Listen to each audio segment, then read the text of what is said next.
इस बिल के पीछे, बिल मैं लेके आया हूं, लेकिन इस बिल के पीछे सदन के कई सदस्य जो आज नहीं हैं, भाजपा के हों, ट्रेजरी बेंच के या अपोजिशन के, हम सब ने सेंट्रल हॉल में कोविड के महामारी के बाद कई दफ़े इस पर चर्चा की। तो ये निहायत ही मैं व्यक्तिगत बिल नहीं मानता, एक सामूहिक सोच, एक सामूहिक दृष्टिकोण, एक सामूहिक प्रसंग के वश इसका जन्म हुआ। सर, दूसरी लहर के दौरान मुझे स्मरण है, आज से ठीक एक वर्ष पूर्व 21 जुलाई 2021 को इस सदन में कोविड पे चर्चा हुई थी। कोविड की महामारी से क्या क्या खत्म हुआ, तो कहीं ना कहीं जब मैं आज बोलने को खड़ा हुआ हूं तो ये भी लगता है कि क्या भूलूं क्या याद करूं। सर, उसी दौरान जब सदन में भी चर्चा हो रही थी, मैं बिहार गया था और वहां पर भी जो हम लोगों ने कहर देखा, किसी सरकार का कोई दोष न कह करके एक व्यवस्था के चरमरा जाने के हम साक्षी रहे। हम गवाह हैं उस ऐतिहासिक क्षण के जब हमारे हाथ से चीज़ें फिसल रही थी। तो बिहार विधानमंडल के कुछ सदस्य और हमारे नेता प्रतिपक्ष तेजस्वी जी, हम लोगों ने सोचा कि इस पर कुछ काम किया जाए। उसी दृष्टिकोण से इस बिल का जन्म हुआ जो मैंने पहले कहा, और आज आपके समक्ष इन चीज़ों को लेकर के आया हूँ। स्वास्थ्य को लेकर के हमारा दृष्टिकोण नियतिवादी दृष्टिकोण रहा है। जीवन को लेकर के हमारा दृष्टिकोण इस देश में नियतिवादी रहा है। डेस्टिनी, जान, मृत्यु हो गई, उसको जाना था। मैंने एक वर्ष पूर्व इसी सदन में कहा था कि हमारे जो 2 सदस्य गए इस दुनिया से कोविड की महामारी में, उनका जाना नहीं था। सर, सरकार के खुद के आंकड़ों के मुताबिक 3.25 लाख लोग कोविड के नाम से कोविड में काल कवलित हो गए। सर, मेरा अभी भी मानना है, और आप में से अधिकांश लोग मानेंगे, कि ये मौत सिर्फ महामारी से नहीं हुई, ये मौतें हुई हैं व्यवस्था के चरमराने से। शायद हमारी व्यवस्थाएं इतनी इलास्टिक, इतनी वाइड, उनका एम्बिट इतना विशाल नहीं था कि वो उस सब चीज को समाहित कर सके जिसने कोविड ने हमें एक चैलेंज के रूप में दिया था। सर, मैं एनएफएसएस का डेटा देख रहा था, और वो डेटा हम सब के लिए चिंता का विषय होना चाहिए। किसी राज्य में किसी की सरकार है, केंद्र में किसी की सरकार है, और अक्सर हम इस बात को कह करके आंख मूंद लेते हैं कि स्वास्थ्य तो राज्य के क्षेत्र में है, राज्य का मामला है। सर नहीं, जीवन और मृत्यु, हमारे संविधान के अंदर कितने आर्टिकल्स हैं जिसको लेकर के जीवन और मृत्यु का दृष्टिकोण में ये स्टेट, सेंटर और कंकरेंट की अवधारणा को त्यागना होगा। वो क्षण आज है। सर, मैं एनएफएसएस का डेटा, मैं डिटेल डेटा नहीं दूंगा, हमारे माननीय स्वास्थ्य मंत्री जी भी हैं यहाँ बैठे हुए, हम सब वाकिफ हैं कि मैटरनल मोर्टेलिटी रेशियो दुनिया में हम उन देशों में हमारा नाम है जो चिंता का विषय है। नियोनेटल हो, अंडर 5 मोर्टेलिटी रेट हो, ट्यूबरकुलोसिस हो, ओवरऑल लाइफ एक्सपेक्टेंसी हो। सर, ये सरकार के खुद के आंकड़े हैं, ये चिंता का विषय है। ये बिल आरोप प्रत्यारोप के लिए नहीं लाया गया। इस बिल के माध्यम से मेरा आग्रह, मैं जानता हूं प्राइवेट मेंबर बिल कैसे खत्म हो जाता है, उसमें सिर्फ सिवाय चर्चा के कुछ हासिल नहीं होता, लेकिन मेरी मंशा होगी, मेरा आग्रह होगा, मेरी अपील है तमाम उन लोगों के बिहाफ पे। सर, चाहे आप कहें 3.25 लाख लोग, कई लोग कहते हैं कि नहीं कई लाख ज्यादा थे, मुझे आंकड़े में नहीं जाना है।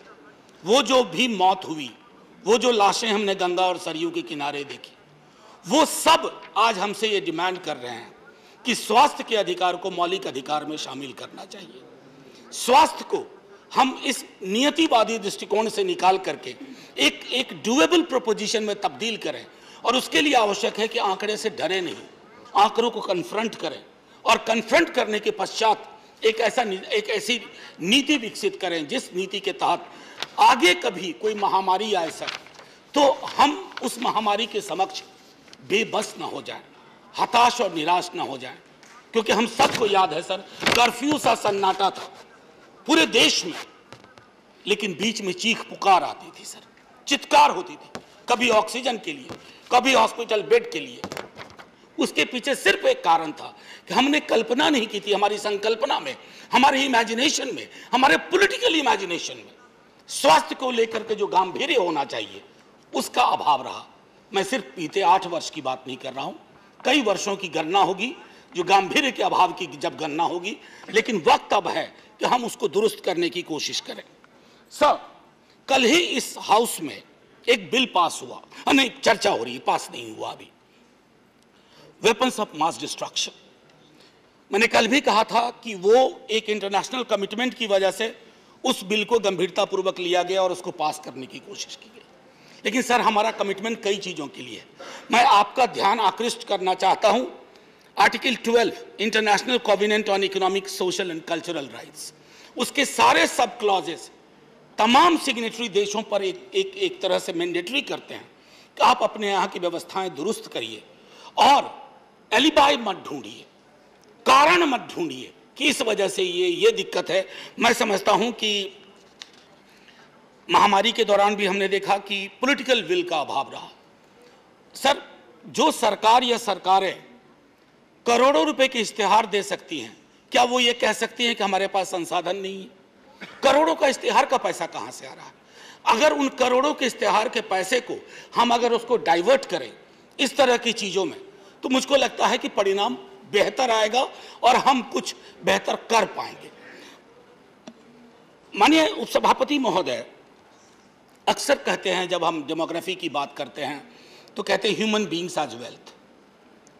ये सर उसी तरह का एम्प्टी रेटोरिक हो गया है इस देश में, जैसे हम कहते हैं ना कि विमेन एज गॉडेस, जत्र नार्यस्तु पूज्यन्ते रमन्ते तत्र देवता। लेकिन हम सब जान रहे हैं हर गली चौराहे गांव नुक्कड़ में क्या हो रहा है उनके साथ, हमारा दृष्टिकोण क्या है। तो मैं समझता हूं कि इसको सिर्फ एक empty rhetoric, human beings as capital, human capital, इस दृष्टिकोण से निकाल करके, और पॉलिटिक्स ऑफ पॉपुलेशन के बारे में बीते दिनों में काफ़ी बात हो रही है। संभवतः मैं जब आज यहाँ बोल रहा हूँ तो शायद लोकसभा में एक बिल आया होगा कि जनसंख्या नियंत्रण विधेयक।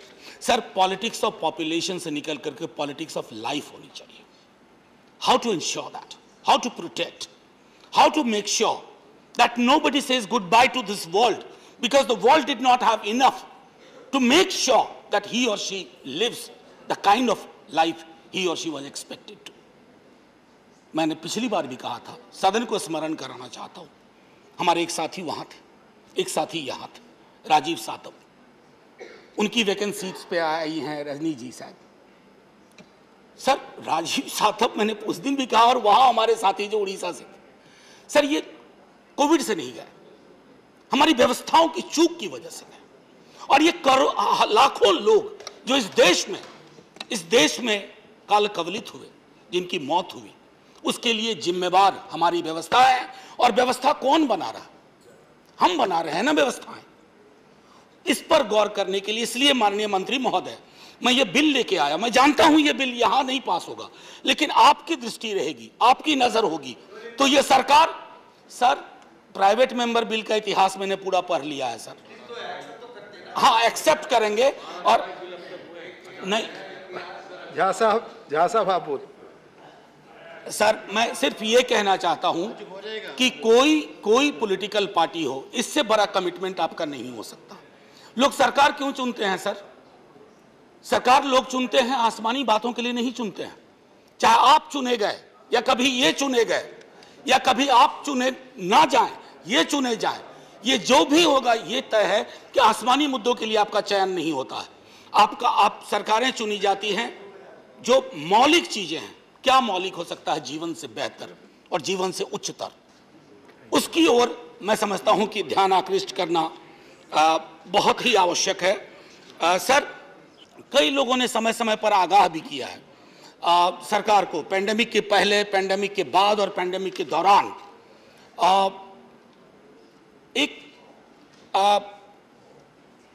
बहुत लोग, पता नहीं, पॉल फार्मर एक डॉक्टर थे सर, वो बॉस्टन से पढ़ने के बाद ज़्यादातर समय उन्होंने हैती में लगाया, और वो एक किताब भी बड़ी अच्छी उनके बारे में है, ट्रेसी किडन ने लिखी है, माउंटेन्स बियॉन्ड माउंटेन्स।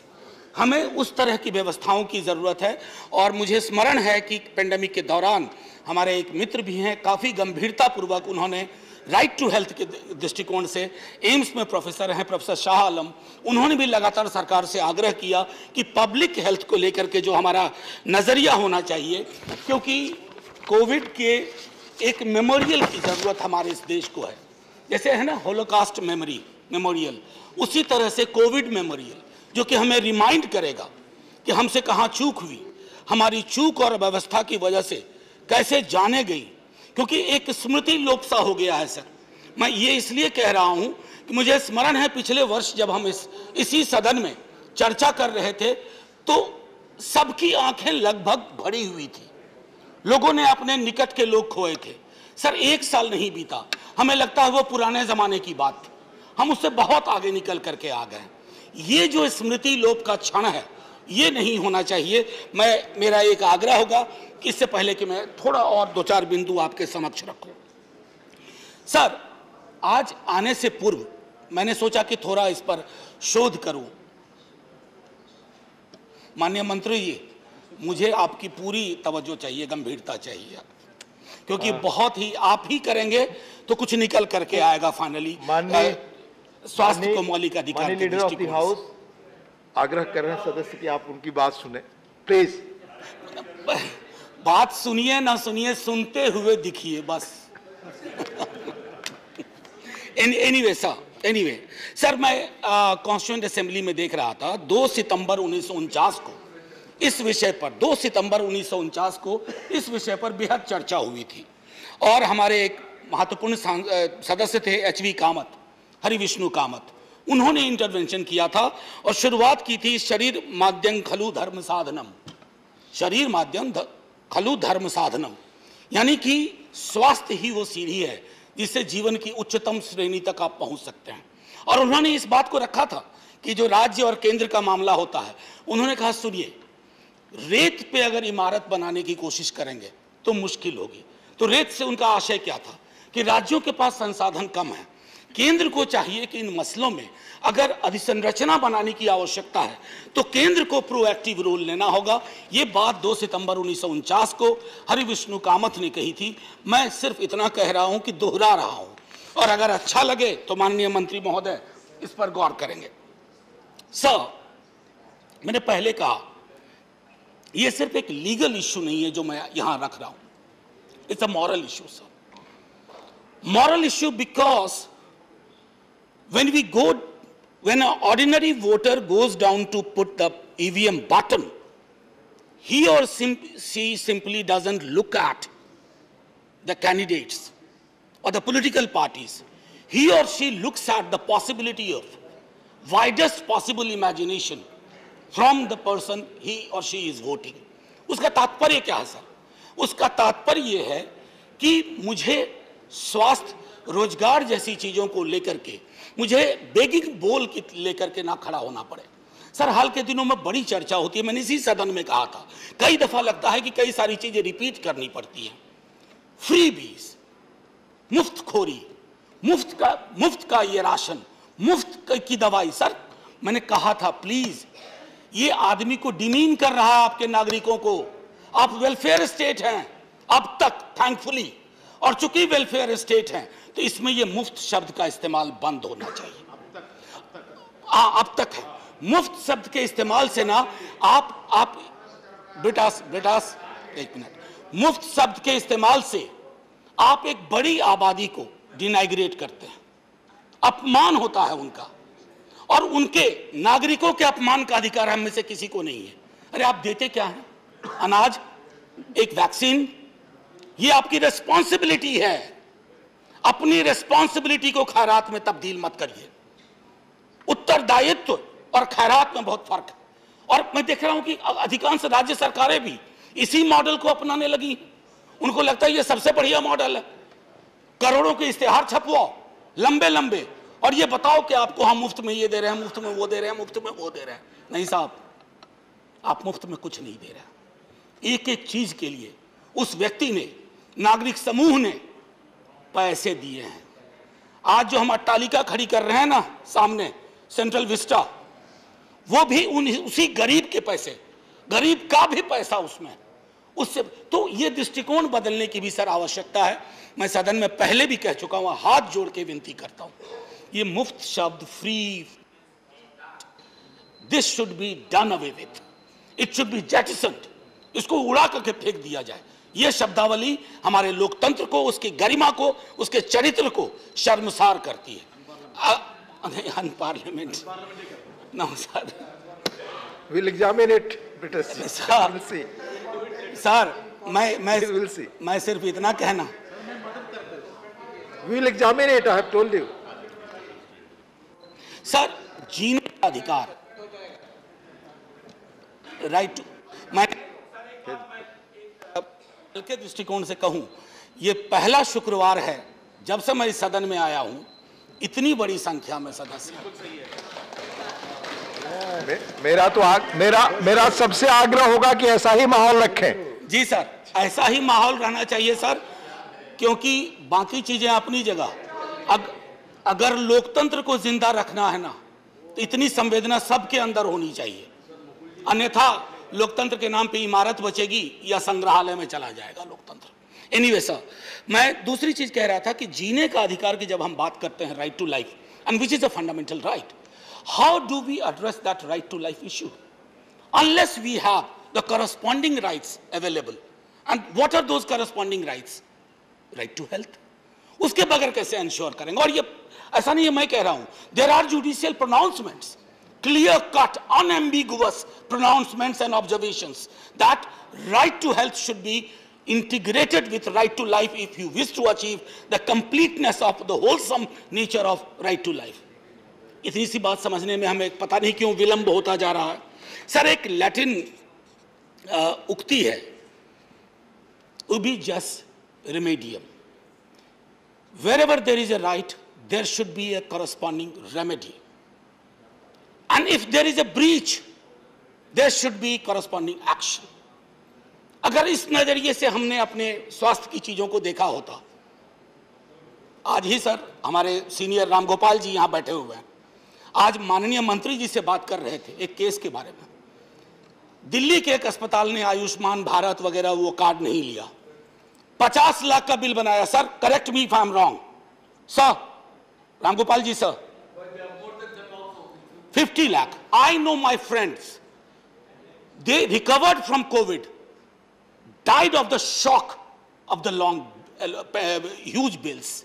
सर, मैं बाजार विरोधी नहीं हूं, अन्यथा ना लिया जाए, मैं जानता हूं, लेकिन बाजार लाभ हानि पे चलता है, प्रॉफिट एंड लॉस, और जिंदगी लाभ हानि के दृष्टिकोण से नहीं चलती है सर। जिंदगी को लाभ हानि के दृष्टिकोण से अगर हम देखेंगे ना, तो तराजू में जिंदगी भारी होगी सर। तो अगर वो भारी है तो मैं समझता हूं कि बाजार के समक्ष हमने जो आत्मसमर्पण करा दिया है अपनी पूरी स्वास्थ्य व्यवस्था को, उस पर एक लगाम जरूरी है। मैं सिर्फ ये चाहता हूं कि बाजार को आप इतनी आजादी ना दें कि आम नागरिक गुलाम हो जाए, आम नागरिक के पास कोई विकल्प ना बचे। सर, अगर सरकारें चाहें तो हमारे पास व्यवस्था है, जैसे मैंने एक जिक्र किया था, कई एक्सक्यूज मी सॉरी, हमारे पास काफी बंधुआ मुक्ति मोर्चा वाला जजमेंट 84 का था सर। उसके बाद अगर आप देखें तो आर्टिकल 39, आर्टिकल 47 और इन सब को छोड़िए, उसके अलावा पंचायती राज 11 शेड्यूल में भी देखते हैं तो 243G में इसकी पर्याप्त व्यवस्था है। तो सरकारों को अगर ये पॉलिटिकल विल होगा, पॉलिटिकल इमेजिनेशन होगा, तो कोई चिंता का विषय नहीं है, आप आसानी से इसे हासिल कर सकते हैं। सर, जब मैं राइट टू हेल्थ की बात करता हूं तो ये क्या इनकॉर्पोरेट करता है? सबसे पहले अवेलेबिलिटी, अफोर्डेबिलिटी, ये दोनों बेहद आवश्यक चीज है। Availability, affordability, accessibility. आप अपनी हेल्थ के पूरे स्ट्रक्चर को देख लीजिए, अवेलेबिलिटी में दिक्कत है, एक्सेसिबिलिटी में दिक्कत है, अफोर्डेबिलिटी की मैं बात ही नहीं करूंगा, क्योंकि वो सब हम सब उसके भुक्तभोगी हैं। आप और हम सांसद हैं, भगवान न करे अगर आप बीमार पड़ गए अभी और हमें जाना पड़े तो। एक मिनट झा जी। माननीय सदस्यगण, जैसा आपको पता है, माननीय चेयरमैन साहब ने सूचित किया है पूरे सदन को कि वाइस चेयरमैन का नया पैनल बन चुका है। सुश्री इंदु बाला गोस्वामी जी नए पैनल में हैं। आज पहली बार आसन पर वह बैठ रही हैं। हाउस की तरफ से संचालन की और मेरी ओर से उनको बहुत शुभकामनाएं।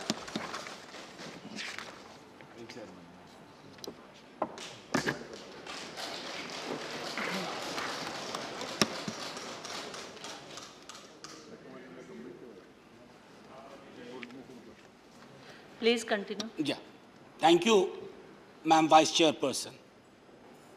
Congratulations and thank you. May I continue now, ma'am? जी, तो मैं ये कह मैं Continue. बोलिए आप. असल में एक चीज कहना चाहता था कि चेयर में पहली बार आपको देख रहा हूं, तो वो पूरा विजुअल पिरामिड को भी एडजस्ट होने में थोड़ा टाइम लगेगा। एनीवे मैम, तो जब मैं मौलिक अधिकार के अंदर लाने की बात कर रहा हूं तो उसके बारे में एक स्पष्ट दृष्टिकोण ये है कि एक बार अगर हमने स्वास्थ्य को जीवन का अधिकार के साथ जोड़ते हुए मौलिक अधिकार में ले लिया, तो मैं नहीं समझता हूं कि बाजार के कोई रॉन्ग प्लेयर हों या कोई रॉन्गफुल चीज़ें होंगी। हमारे पास पुख्ता व्यवस्थाएं होंगी। मैम, मैं ये देख रहा था कि लैंसेट की एक स्टडी कहती है कि हर वर्ष 24 लाख मौतें होती हैं हमारे मुल्क में उन चीज़ों से मैं बाकी मौतों का जिक्र नहीं कर रहा हूं जो ट्रीटेबल डिजीज। ये तो हमारी चूक है ना, ये तो हमारा फेलियर है, ये हमारे सिस्टम का फेलियर है। हालांकि मैं सिस्टम शब्द को भी नहीं उचित मानता, क्योंकि सिस्टम है क्या? सिस्टम हम आप हैं, उसका फेलियर है। ये लैंसेट की स्टडी कहती है। मैं क्यों ये कह रहा हूं? मेडिकल कारणों से पलायन भी होता है सर। जो मैं एक्सेसिबिलिटी, अफोर्डेबिलिटी, मैं उस राज्य से आता हूं जहां कहने को एम्स है, नए बने हैं, लेकिन आप अभी चले जाइए दिल्ली के एम्स, गलियारे में बेड के इंतजार में हजारों लोग बिहार के आपको मिलेंगे, अंदर नहीं एंट्री हो पा रही है। ये क्यों हो रहा है? जब मेडिकल कारणों से पलायन होता है माननीय स्वास्थ्य मंत्री जी, तो एक पूरा घर मूव करता है। वो दिल्ली में आकर ठिकाना लेता है, किराए का मकान लेता है, रसोई का इंतजाम करता है। ठीक हो या ना हो, उसकी जिंदगी खत्म हो जाती है, वो गरीबी में चला जाता है। 230 मिलियन लोग on an average first Covid wave के बाद, अजीम प्रेमजी फाउंडेशन की स्टडी है, वो गरीबी में चले गए, गुर्बत उन पे हावी हो गई। मैं इसलिए बार बार पिछले दफे भी बात में मैंने कहा था कि हम लोगों को ये तय करना होगा कि ये जो ओवरचार्ज करते हैं हॉस्पिटल्स, जैसा मैंने एक उदाहरण दिया, सैकड़ों उदाहरण हैं, ये जो मेडिकल माइग्रेशन होता है जिसकी वजह से परिवार के परिवार छत विछत हो जाते हैं, आखिर इसका निदान क्या है? निदान इसका एकमात्र है मेडिकल पॉवर्टी को चेक करना है। वो लगातार बढ़ रही है मेडिकल पॉवर्टी। हम लोगों ने अब तक पढ़ा था एब्सोल्यूट पॉवर्टी, रिलेटिव पॉवर्टी। अब there is a new concept called medical poverty. Medical poverty is the reason, is the outcome of our failure to address the core issues. Failure to provide affordable health care, universal health care, accessible health care. तो इसको हम एक category में ये कह दें कि medical ये उधर का मसला है, इससे हमारा कुछ खास लेना देना नहीं। बस 2-3 मिनट और लूंगा ma'am. More than anything else, Ma'am Chairperson, through you to my fellow members as well as Honorable Minister. Sir, in the 75th year of India's independence, celebrating independence, worshipping and celebrating the heroes, having tricolor at every home is important. These symbols are very important. But democracy and our collective will should move beyond hollow symbolism. We must address the core issues. And there is nothing more important than ensuring that everybody gets free health care, irrespective of strata, irrespective of the location, irrespective of the region, irrespective of the voting pattern or voting behavior. And I would reiterate, never call it free. Never call it, we have done it to you and you did not deserve. Now, ma'am, just a couple of things before I conclude. This House must also urge the government, I mean the House, not individual parties or members, that the GDP we spend on health should be toned up. It should go high. Because more often than not, we have seen that governments, before coming to power, they make a commitment that we'll spend this much of amount of GDP, this proportion of GDP on health. And every time, education and health are the biggest casualty. अरे साहब, स्वास्थ्य और शिक्षा से बेहतर आपके पास कोई न उपकरण है, न चुनौती है, न प्राथमिकता है। अगर ये हम आप सबके बीच में स्वीकार्य है, तो हमारी जीडीपी का एक बड़ा हिस्सा वहां खर्च होना चाहिए। मैं एक बार पुनः एक बात कहूंगा, लेजिस्लेटिव कॉम्पिटेंस पे आने से पहले, ये जो इंश्योरेंस मॉडल है, इस पर भी माननीय मंत्री महोदय पुनर्विचार होना चाहिए। This insurance model of health care is actually heavily tilted in favour of the insurance companies. Insurance companies का बहुत फायदा हो रहा है, मैं मानता हूं। अगर हमारी चिंता इंश्योरेंस कंपनीज को पुष्पित पल्लवित करने में है, तो जाहिर तौर पर आप करिए जो आप कर रहे हैं। लेकिन अगर आपकी चिंता 140 करोड़ हिंदुस्तानी नागरिकों में है, तो आप इंश्योरेंस मॉडल को रिविजिट करिए। मैं इसको खारिज करने की बात नहीं कर रहा हूं। Visit, have multiple strata, different strata should have a different kind of arrangement. अगर हम वो कर पाएंगे तो शायद बेहतर कर पाएंगे। मैम, आखिरी में एक बात मैं कहना चाहूंगा कि लेजिस्लेटिव कॉम्पिटेंस की बात होती है। अब आप देखिए, स्टेट सब्जेक्ट है, मैंने जीडीपी की बात पहले ही की, स्टेट सब्जेक्ट है, लेकिन हेल्थ को लेकर सेंट्रल गवर्नमेंट की स्कीम्स देखिए, राज्यों की देखिए। क्या ये बेहतर नहीं होगा कि एक बेहतर समन्वय हो, और उस बेहतर समन्वय के आधार पर एक इनेबलिंग लेजिस्लेशन सेंटर से जाए, ताकि जो मौलिक अधिकार की हम बात कर रहे हैं उसमें हम हासिल कर पाएं। 2 साल के कोविड ने हमें बहुत सारी चीजें दी है, और सबसे बड़ी चीज यह एक दी है कि हेल्थ हमारे पॉलिटिकल विल में आने की कोशिश कर रहा है, पॉलिटिकल इमेजिनेशन में आने की कोशिश कर रहा है। यहाँ बांध न बनाया जाए, दरवाजे न बंद किए जाएं। मैं सिर्फ इतना कहूँगा, आखिर में जब तमाम चर्चा होगी तो मैं कुछ अपनी बातें बाद में रखूँगा मैम चेयरपर्सन, लेकिन महत्वपूर्ण ये है कि हेल्थ को कंप्लीट पैराडाइम में देखना होगा, प्रतिमान उसका देखना होगा। मेंटल हेल्थ का मामला है, एक किताब है the myth of mental illness. हमारे अपनी वोकैबुलरी में इन दिनों भी कितनी सारे शब्द हैं जो हम चाहे अनचाहे उपयोग में लाते हैं, और वो सारे शब्द डिमीनिंग हैं। अगर हमारे देश का कोई नागरिक मानसिक रूप से स्वस्थ नहीं है, शारीरिक रूप से स्वस्थ नहीं है, तो कहीं ना कहीं हम सबको एक चुनौती देता है कि हम चूंकि अस्वस्थ हैं, हम उनके स्वास्थ्य को लेकर के चिंतित नहीं हैं। अतः ये छवियां हम देख पा रहे हैं। मैं पुनः आपका बहुत बहुत धन्यवाद देता हूं, सदन के अपने साथियों का। इस पर विशद चर्चा हो, ये चर्चा मैंने आरंभ में ही कहा था कि ये दलों के दायरे से परे है। जब मौत इस तरह की महामारी में आती है ना, तो वोटिंग पैटर्न देख के मौत नहीं आती है कि ये बीजेपी को वोट किया ये बचा रहेगा, ये कांग्रेस को वोट किया ये बचा रहेगा, ये जदयू को वोट किया बचा रहेगा, ये सीपीआई को वोट किया नहीं बचेगा। ऐसे नहीं, चूंकि ये दलों के दायरे से ऊपर है, हम सबको एक संकल्प लेकर के और सरकार से आग्रह करना होगा। मनसुख भाई हमारे हेल्थ मिनिस्टर साहब बैठे हुए हैं, बड़ी खुशी होगी कि अगर इसी सत्र में एक राइट टू हेल्थ के मसौदे पे विचार हो, ताकि एक संदेश जाए।